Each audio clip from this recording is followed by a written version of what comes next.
kelyapti. Aytsam hatto o'zingiz hayron qolasizlar. Ketdi.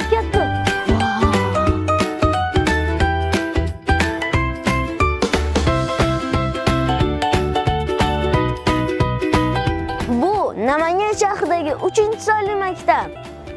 Bu maktab 100 yillik tarixga ega. Biz ko'rib turgan bu maktab 2025-yil qayta ta'mirlangan. Bilasizmi kim tomonidan? Ayshaxon tekstil korxonasining rahbari Jobirxon Kamoliddinov tomonidan. Qoyil qoldim. Bu maktabni meni ko'zim bilan tomosha qilinglar.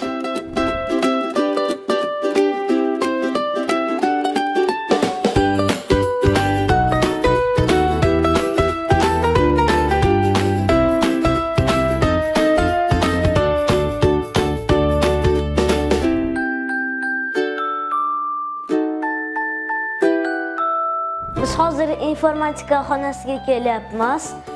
Aytishlaricha Rossiyadan kelgan mutaxassis dars o'tayotgan ekan.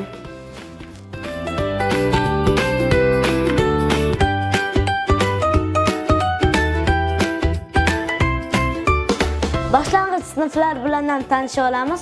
Topinglarchi qaysi sinfga keldim? 3-sinfga, chunki o'zim ham 3-sinfda o'qiyman-da.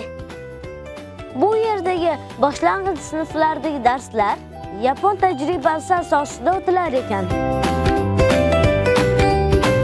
O'quv-xonalar bilan tanishdik, sharoitlari zo'r. Ma'lumot uchun aytib o'taman, bu maktabda 2300 ga yaqin o'quvchilar o'qishadi.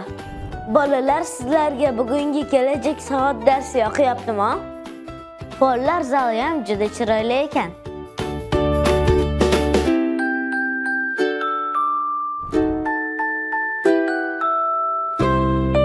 Darslardan tashqari bu yerda o'quvchilar hunar ham o'rganishar ekan.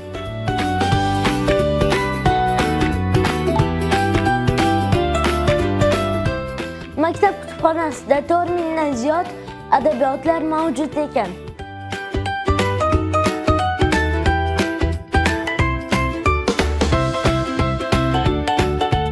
Bu maktabda birisi 3 nafar o'qituvchilar o'quvchilarga dars berishadi.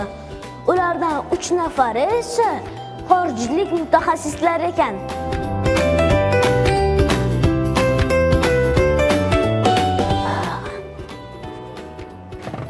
Bu maktabda 1-sinf o'quvchilariga tadbirkorimiz tomonidan bepul tushlik berilar ekan.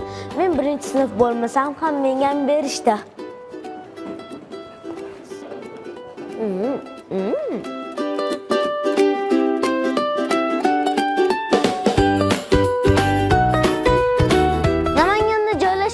Chiroyli maktab bizga juda yoqdi.